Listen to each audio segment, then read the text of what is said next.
Prime Minister, it's important we look at the facts. Why? Why? Douglas Ross is sounding pretty scared. I believe in independence. And he clapped like a seal. Hello, it's me again, Paul Hutcheon, political editor of the Daily Record. I'll be chairing this episode of Planet Holyrood.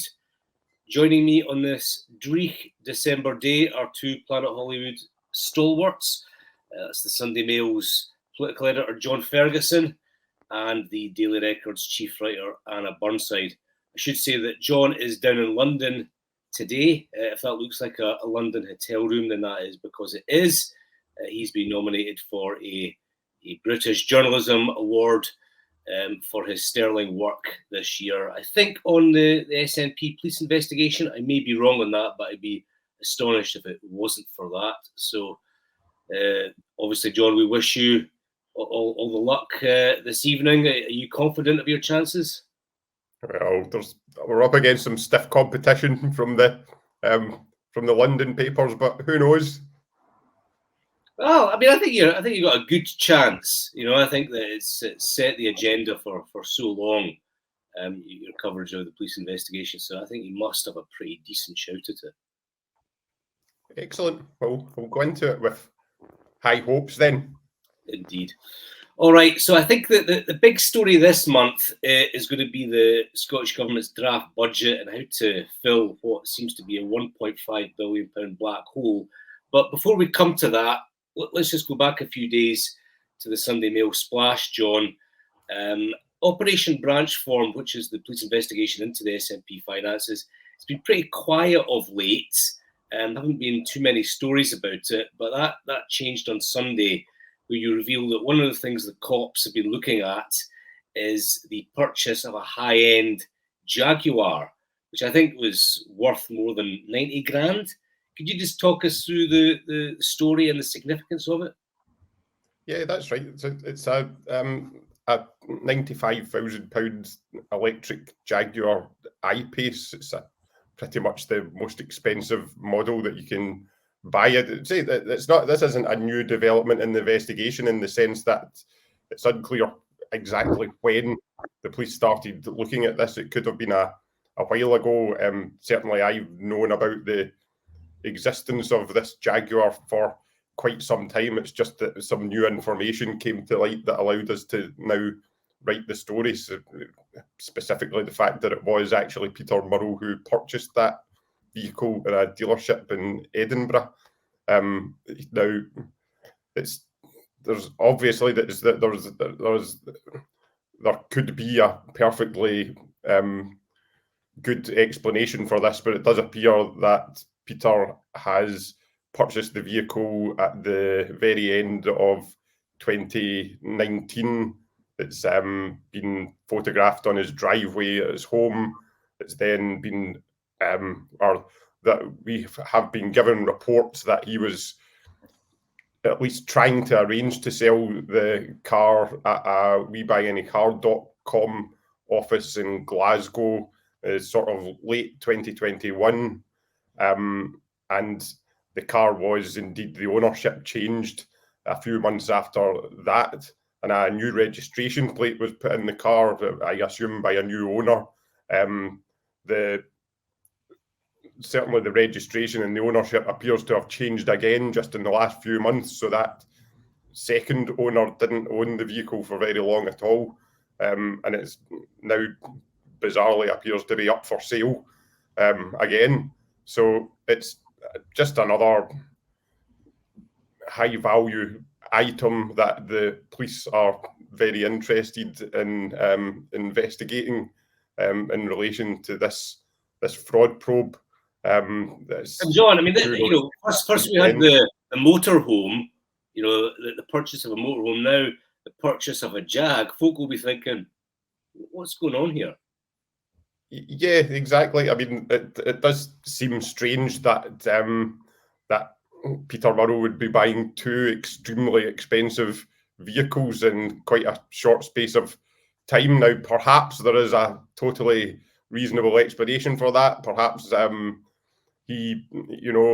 perhaps this was some sort of company car, I guess the very interesting question will be that, when all is said and done, if it is the case that there's a perfectly legal explanation for this, will that explanation also be acceptable to SNP members and SNP voters? Yeah. There was one thing that, another thing I thought was interesting in your piece was, did you say that you thought that cops were looking at maybe around 1,000 individual purchases as part of the probe? Yeah, so that's something that we have reported before, but there is essentially a warrant that the police have produced with, we've been told, around 1,000 items on it. That's the warrant that Humza Yousaf has actually had sight of, and it would appear that it's a long list of basically day-to-day, everything from day-to-day items of expenditure to these very high-value purchases. So yeah, I mean, it does seem that getting to the bottom of what money was used to purchase all of this stuff and who benefited from this stuff is a key part of the investigation now. Anna, I mean, every time these stories come out, you could just imagine a loud groan in Humza Yousaf's office. Yeah, 100%. I also think that Nicola Sturgeon chose the wrong time to pass her driving test, didn't she? I mean, that vehicle, lay aside the whys and wherefores of why they bought it. I mean, looks as if it would be quite fun to drive. But yeah, the other detail I liked in your story, John, is that he's now driving a Peugeot 208, which is really I don't think has got quite the same razzmatazz, has it? It is quite a nice electric Peugeot 208, it has to be said. I mean, I'm sure he clearly likes cars, and I mean, I'm surely it's a nice vehicle, but anyway. That's just a little aside, a little observation from me. Of course, I mean, the way that this has dragged on, and every time another thing comes out, it's another excuse to, first of all, go over all the past details and all the other things that have come out during Branchform, and then just another excuse for the anti-nationalist faction to, have an almighty go at the SNP leadership and organisation under Murrell. And while it's a brilliant story, John, and your coverage of all this has been, I mean, exemplary, you have to, the bigger question, I suppose, or the bigger point that comes out of it is, really, is this really the most, this is a distraction from actual politics, isn't it? Like what we're going to come on to talk about next, the budget. And as long as Branchform carries on, we are going to be talking about who bought what vehicle when and using what money, rather than the actual important things of, the fabric of the country falling to bits. Our leisure centres going to be closed? Are the bins going to get emptied? Are children's school hours going to be cut? All these really, really big issues are actually can't be the full focus of everyone's attention, most importantly the politicians, as this drags on and on and on and more damaging revelations like this one come out. I think that's absolutely correct, and I guess there's two things, isn't there? On one hand, we've fraud is a serious issue, and absolutely, if it happens, then it's necessary to get to the bottom of it. But I think where you're absolutely right is that this whole thing is having a material impact on the functioning of Scotland's democracy, and 100%. I think that the police really do have and the Crown Office really do have a responsibility to resolve it as quickly as is humanly possible, because I mean, I'm not saying at all that you shouldn't be covering it, absolutely not. The fault isn't in the coverage. The journalism is purely reacting to the kind of glacial pace at which it's going. I mean, someone said on Twitter, that a forensic accountancy company could wrap this up in 3 weeks, and I don't know if that's true or not, but you can't help but thinking they have the police and the Crown Office have made a tremendous meal out of this, and if they could wrap it up, it would be to everyone's advantage. Thing is, who knows what's going on behind the scenes? This might be a devilishly complicated case. There might be things that we just simply do not know about, and that explains the delay. John, just in a political context, Do you sense that there's nervousness inside the SNP that it could drag on and maybe overshadow the general election for them, or become a headache for them in the general election? Yeah, definitely. Like, I mean, my discussions with people in the Scottish government, I think that they genuinely don't know. They don't know how this is going to be resolved, and they are fully aware that it just means that at any point there could be this cataclysmic event that might not even be a final development. You know, it just means that at every point they can be completely tripped up by something that's 100% out with their control. And so, yeah, they're really worried about it. And yeah, it feels like the longer it goes on, the more likely it is that something happens potentially in the middle of a general election campaign, which, you know, that does feel like there would be something almost unacceptable about allowing that to happen, because it would be having such a big impact on the democratic process and politics. I think one important point, I guess, to make here is that for Humza Yousaf, he could distance himself from all of this more than he has done, and that's something that is in his control. You know, he has chosen not to expel Nicola Sturgeon from the party, or her husband, or the other people involved. He's supported them. They've been at party conference. They've been getting, you know, standing ovations. He's been mentioning Nicola Sturgeon in speeches. He's standing by her 100%, and that is something that's within his control that he could do to insulate his own government from the fallout from this. An option open to him is to say, until this whole thing's resolved, they're out. We can't have any more to do with them. Perhaps in the future, if they're entirely exonerated, then there's a way back in. But he's not doing that, and that means that the impact is always going to be greater. All I'll say is I hope there's not a major development on Christmas Eve, just as I'm wrapping my present. That's one plea I would make to the selfish point of view. Yeah, that's one plea I would make to the Crown Office. Obviously, this is not the last time we're going to be discussing Branchform, but just moving on, Anna, another big story this week was the intervention of Lord Cameron, no doubt from his perch in the House of Lords. He sent quite a spicy letter to the Scottish Government complaining about them meeting foreign leaders. I think it was President Erdogan from Turkey, without FCO officials present. Now, that meeting did generate a bit of a backlash internally within the SNP, it should be said. But just on the issues raised by Cameron, I mean, Anna, who do you think's in the right here? Well, on the letter of the law, Cameron is right, because foreign affairs are a reserved matter. And Humza Yousaf, the Scottish First Minister, has absolutely no remit to really be discussing anything of substance with any other world leader. So, much as it pains me to say so, yeah, I mean, David Cameron, you know, has a point. I do, though, feel a bit of sympathy with Yousaf, because you don't have many moments on the foreign stage as a Scottish First Minister for that very reason. And, you know, it must have been quite intoxicating for him. You know, he spends, unlike other leaders who do get to go and, you know, shake hands with Zelensky or the American president, and, you know, go and get photographed at the Taj Mahal, and get to do, you know, get some of these really glossy, high octane gigs. There's very, very little of that as First Minister of Scotland. So I do think it must be quite intoxicating.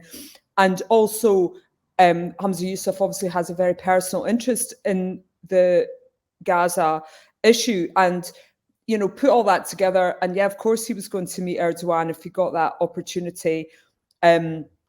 So I do think Cameron's right, but I do have some sympathy. I do have some sympathy for Yousaf, and I do think, I do think it's quite understandable that he would want to take that opportunity. John, I mean, I suppose my view is that First Ministers of Scotland have always met foreign leaders in terms of promoting us overseas, and I don't think there's any issue at all about meeting foreign leaders or foreign ministers when you're talking about devolved issues. But do you think it does cross the line when it veers into foreign affairs, things like Gaza, where clearly the Foreign Office have got a particular line and they feel like the leader of a devolved country is actually undermining that line by having parallel meetings with people like Erdogan? Yeah, I mean, but as I understand it, the sort of specific complaint from David Cameron is that that Humza didn't have Foreign Office officials present in this meeting, and that this was some sort of breach of protocol. So, I mean, I don't know the ins and outs of that. If you take it at face value, it would appear that Humza has accepted there was some kind of protocol breach there. But I do think, well, for me, I kind of look at the wider context here, and you've got Lord Cameron, a completely unelected government minister, who there is a real question marks over his character. Frankly, Greensill affair. He's a guy who, as Prime Minister, invited a banker into the heart of government, then took a job with that banker as soon as he was out of government, and within a year or so was aggressively lobbying the government to give this guy millions of pounds of taxpayers' money before his business collapsed into the dust. So, I think it's frankly pretty incredible that we've got David Cameron back in government as an unelected, minister. And it's, there's just something kind of quite unpalatable about this completely unelected guy lecturing the elected First Minister of Scotland on, let's face it, a topic where, I think Humza Yousaf has been incredibly dignified and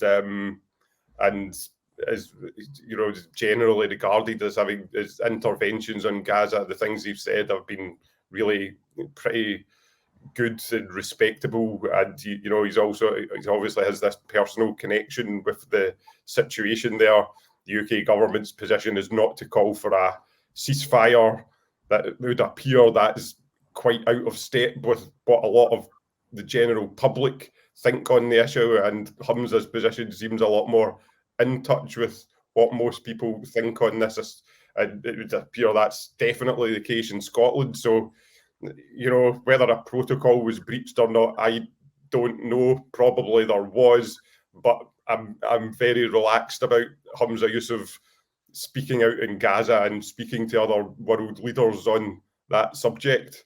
So, I think your point. I mean, the optics of Lord Cameron and all his baggage, and the fact that he's not elected, lecturing a democratically elected government, it does stick in the throat somewhat.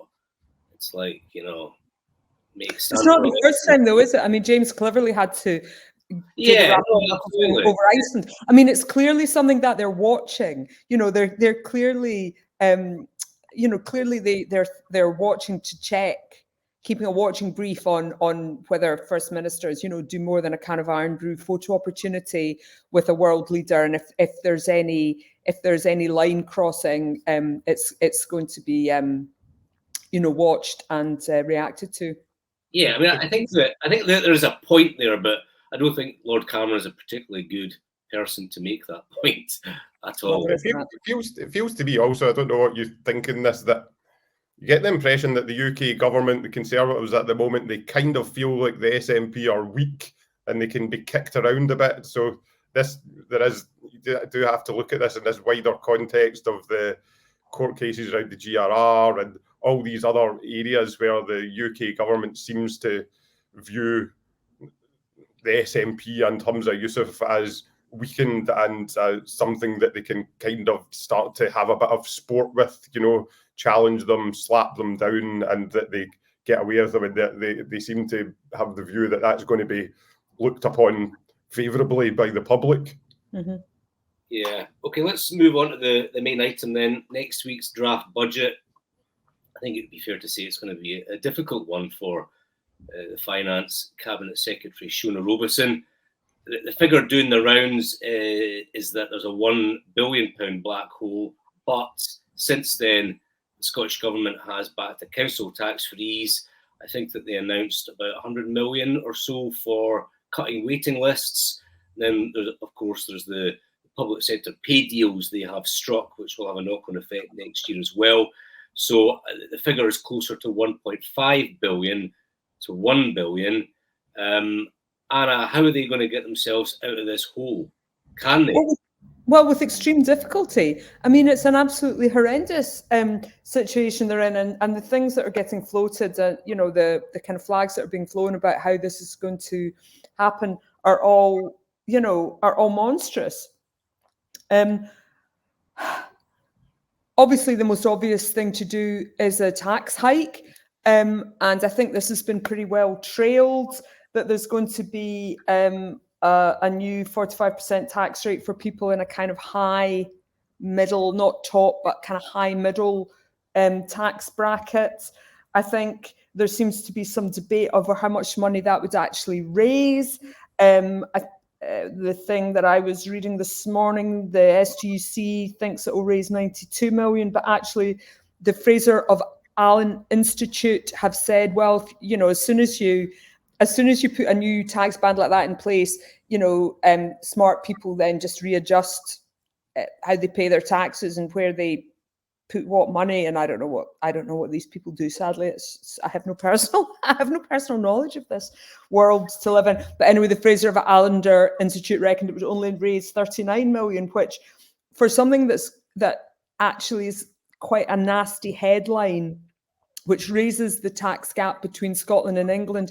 That doesn't, to me, and there's, you know, when you need 1.5 billion, 39 million doesn't seem a massive amount of money to make from quite a difficult to sell, you know, unpopular policy. So, you know, good luck with whatever they choose, because none of it is going to be palatable, is it?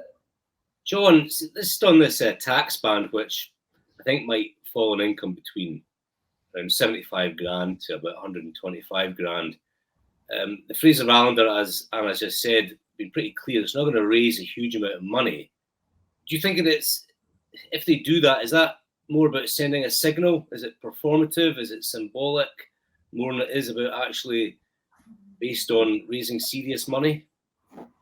Yeah, it does. It's not going to raise 1.5 billion, is it? That's for sure. And I think that central government, local government have got real problems coming down the line, and that the only real way that they're going to be able to deal with this is through deep cuts to public services. In terms of the tax, right? I would, you know, if you cast your mind back to those years after the referendum when we had the Edinburgh Agreement, the Scottish government were delighted about the fact that it was viewed as a real victory to get tax or income tax powers from Westminster, and you know that is quite a dangerous thing to have. People don't particularly like paying tax, and people don't particularly like feeling like they're paying more tax than people in England unless they can see demonstrably that they've got better public services.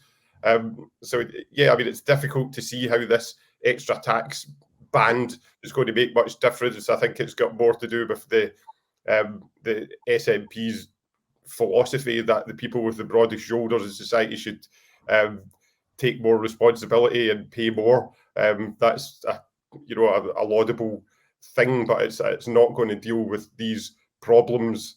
And I think the difficulty is that across the board, really, if you really want to raise more money through tax, you've got to do it at every income level, and that's something that people probably won't be particularly happy about. There's obviously the other issue with tax is this thing where inflation is pushing incomes up. So just by leaving the bands as they are, where they are, actually that represents a huge income tax increase already. So I think it's a really big problem, not just for Scotland, for the UK Treasury as well. The last couple of rounds of public sector pay rises and inflation has just meant you don't get as much for your money anymore, and public services are going to be really, really stretched, and the tax burden's probably going to go up for everyone. I mean, what really pisses me off about this is that they started with a black hole of 1 billion, then they've made it worse through this stupid council tax freeze, because it means they have to find another 300 million for a policy that disproportionately benefits the wealthy over the poor. So they made a bad situation for themselves even worse. And now they're scrabbling around, making cuts, trying to take money from mental health and all these other places in order to give people who live in big houses a tax freeze. So, I mean, Anna, are they not just, are they not partially responsible for this situation? Absolutely. It's been very badly handled. I mean, this is what happens when you make policy. What was it, 12 hours before you announce it at conference, and there's no time for the sensible people with the calculators who would say, hold the bus, this means X, Y, Z and ABC, and adding this onto the black hole. Didn't have a chance to make all these extremely valid points. And so you get an on-the-hoof, headline-grabbing policy for conference. But once that dopamine hit is gone, you're left with this just absolutely hideous financial mess that poor Shona Robinson has to try and figure out. I mean, I think that bit has been particularly badly handled. The other kind of running sores that are adding to this problem, of course, are kind of historical financial commitments to the ferry disaster, which just is a running drain on money and has cost just eye-watching amounts of money. And also their historic guarantees to Sanjeev Gupta for his aluminium plant. So those are two great big historic commitments that they're also having to service that are in the background and have to be paid for and have to be looked at. But there's no retail politics in that. There's no gain. There's no feel good factor in that. It's just a big financial commitment that they've got to look after. John, if you go back to the SNP leadership contest, which was effectively between Humza and Kate Forbes, Humza explicitly pitched himself as the candidate at the centre left, and Kate Forbes, with some justification, was the candidate of the centre right. And he said during the contest that his top priority in government would be cutting child poverty. I mean, do you see any sign from what you read in the last couple of weeks that the dial is going to be shifted on child poverty in this draft budget? It's difficult to see it, isn't it? I mean, to be fair, it's a really difficult thing to do, especially when public finances across the board are so stretched.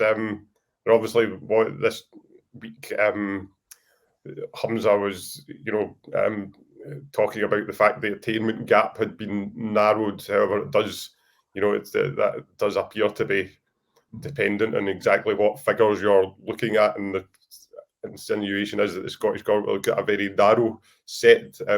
But yeah, I mean, it's that. I think it's right that should be Humza's goal, and I think that it's not just something he's saying. I think it's something that he genuinely believes in, and that he is genuinely a centre-left politician who wants to make life better for the poorer people in society. But it's a really difficult thing to do, especially when you're in a downturn in the economic cycle as we are at the moment. All right, let's wrap it up. Good week, bad week. Anna, over to you. Okay, well, my choice for good week is Ash Regan, who much earlier this year predicted that the Scottish Government's GRR legislation would result in a humiliating legal defeat and cost a vast amount of taxpayers' money. And that is her making that very pronouncement. And it turns out she was correct. So that's always a good, it's always a good thing to do, isn't it, to have called it right. Bad week. I hope I'm going to pronounce his name correctly. Altony Craik, who's a Labour councillor He's a Labour councillor. This crazy story. It's the best story. Come on, it's not crazy. It's the best story. He's a Labour councillor in Fife who also writes occult and fantasy novels, by all accounts, extremely lurid, self-published ones. And he has had to withdraw as a prospective parliamentary candidate in case these his purple prose reflects badly on the party. I have to say that I think this is the best publicity that Mr. Craig's occult sex fantasy novels could ever have. I mean, I have to say, I'm now quite intrigued. I see my colleague, my friend Libby Brooks, has clearly, who works at The Guardian, has clearly sourced some of them and has quoted from some of them. So I'm going to see if she can maybe forward me the PDF, because I now want to read these. I'm sorry, I know that makes me quite trivial, but yeah, I want to see what all the fuss is about.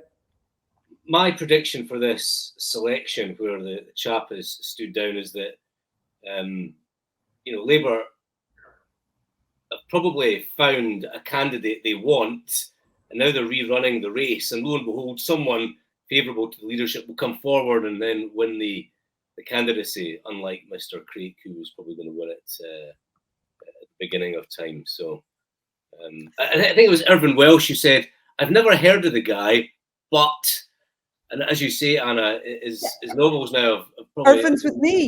He now wants to read. He now wants to read about the psychic priest, Father Andrew Steele. I mean, I want to know, and I also have the hope that they're set in Fife, where I used to work. And I have to say, when I was the editor of the Dunfermline Herald and Post, I'd never covered a story as sizzly as this one in the whole time I was there. And I'll make sure you get one for your Christmas, okay? Thank you, Paul. That's very kind of you. No bother. John, good week, bad week? So I was saying it's a good week for XL bullies in Scotland. The Scottish government has decided not to go along with certainly as quickly of a complete ban. XL bullies are potentially going to be put down in England, and there was a story this week that as a result of this, owners are now desperately shipping all their XL bullies to Scotland to be rehomed, which is good news for the XL bullies, but it might not be good news for other people. I think there's a potential banana skin here for the government. This might have seemed like a policy that would please dog lovers initially, but obviously if it is true that hundreds of XL bullies are now arriving in Scotland from England, if there was to be some sort of incident, I don't think that would look good at all. So it's a good week for them at the moment, but let's see how that goes. And I think it's been a bad week for Humza, just in terms of this incident with David Cameron, slapping him down, telling him that he might close down Scotland's foreign offices situated within British embassies unless he starts towing the line on foreign policy protocol. I think that Humza has to, David Cameron clearly feels that Humza is someone that can get bullied, and Humza needs to come back strong when this sort of thing's happening in the future. Yeah, okay. Thank you very much. Who knows, maybe it'll be a good week for John Ferguson tonight. Let's hope so.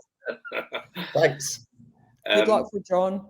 Right, okay, let's wrap it up. I hope everyone enjoyed the latest Planet Holyrood, and we'll be back next week for a special budget episode. So I hope you tune in.